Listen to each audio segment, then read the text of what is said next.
let's go to Epstein didn't kill himself. So on today's episode of Epstein Didn't Kill Himself, we have, as we like to do on this segment, a trot across history because, as this segment implies, what's going on today is not the first time it happens. And in fact, many times the things going on today have happened many, many times before. So some of the buying power incidents that have happened throughout American history we'll start with the founding itself and Alexander Hamilton writing in the Federalist Papers all of his pamphlets for why the anti-federalists that were worried that the Constitution would be abused to actually expand the size and scope of government.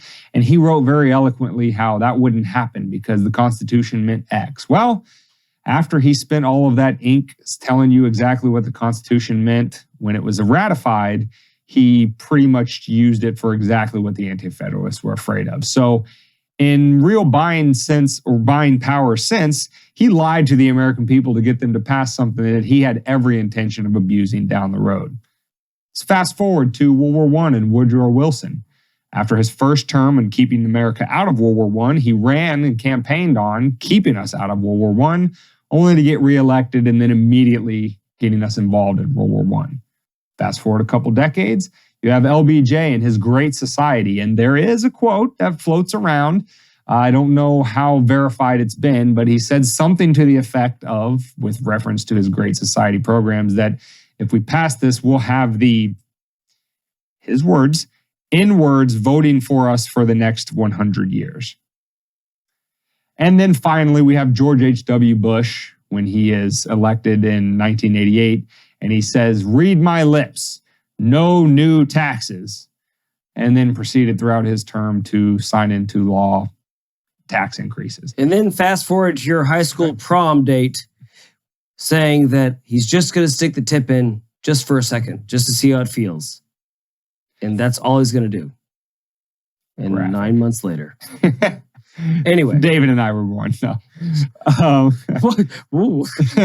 If only, Chauncey. So what do all of these instances throughout American history show you? It shows you that politicians, in truly cynical political fashion, are more than willing to buy the power, whether that be directly in terms of with money, or whether it be in terms of lying to the people that they want to get them to vote for them so that they can expand their power, et cetera, et cetera. It's happened all throughout American history, and it ain't going to stop anytime soon. Well, we have an example from this year's midterm elections where it's happened again. You might remember a few months, in fact, before these 2022 midterms where Joe Biden was patting himself on the back and doing a victory parade about canceling student debt. Depending on which types of loans you got, you were going to get $10,000 of forgiveness or even $20,000 of forgiveness. And let's be honest, Gen Z, which is the youngest voting population in these midterms. In fairness, they're probably mostly virgins. They've never been fucked by the long dick of the government. They didn't know. And promises like, I'm going to forgive your student loans, even if it's only a portion of it, probably went over with them a hell of a lot more than maybe, say, Generation X and older.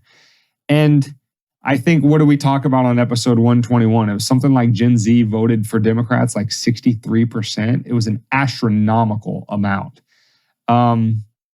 Probably not insubstantially related to the fact that they thought Daddy Biden was going to forgive their student loans. Well, fast forward past the midterms, and a federal judge has suspended those payments, citing them as being unconstitutional.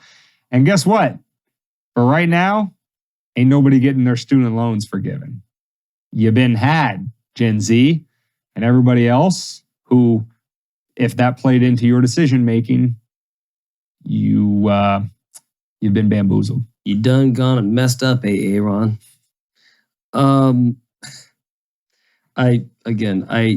It's a learning curve, guys. You don't get it right the first time. It takes your first heartbreak to realize that there's good ones out there and there's not good ones out there. You got to protect your heart. Don't just leave it out there on a plate with your pronouns and all that good stuff. And listen, don't take it from us. Although listen, David's a little more magnanimous than I in terms of telling you to not beat yourself up over it. I think you should beat yourself up for it. And I think you should never... Oh, they're going to do that later tonight, no matter what you do.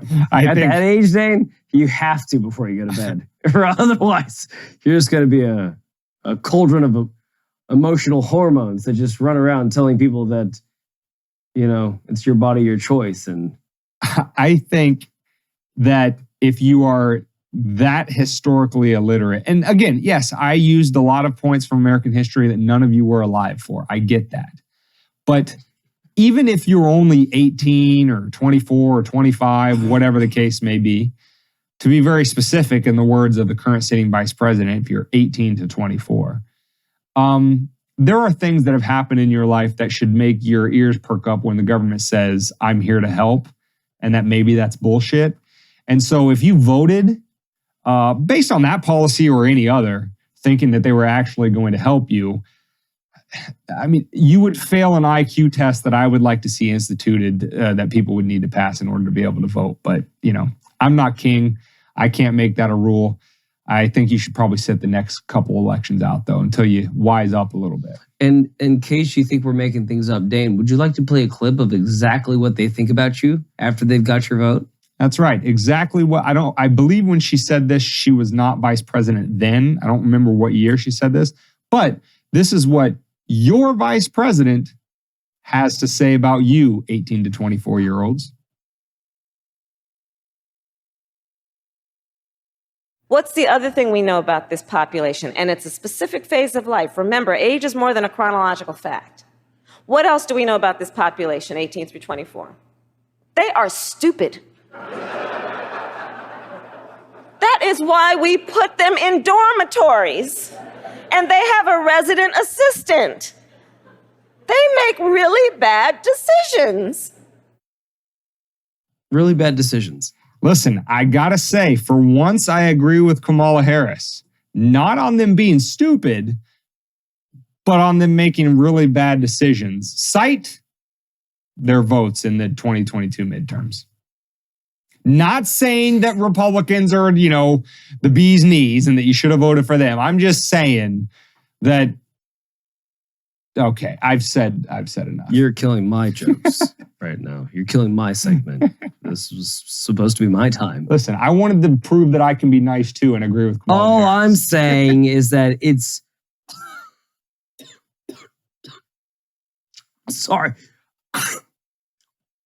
I'm choking on irony right now. Oh, I thought From that the was a woman... ripoff. I'm a good actor. From the woman that literally sucked and fucked her way to the top during a time, and then got elected during a time where there was a hashtag Me Too movement going on. From a woman that said, I think about California children and the passage of time and how time passes while we pass time. And then once it was written that the passage of time became flesh and dwelt among the earth, and then passed more time with its father fishing with time that was passing. That poetic genius thinks that those people are stupid because they believed what she said. That's fucking ironic to me. Sorry. It is that. It is that.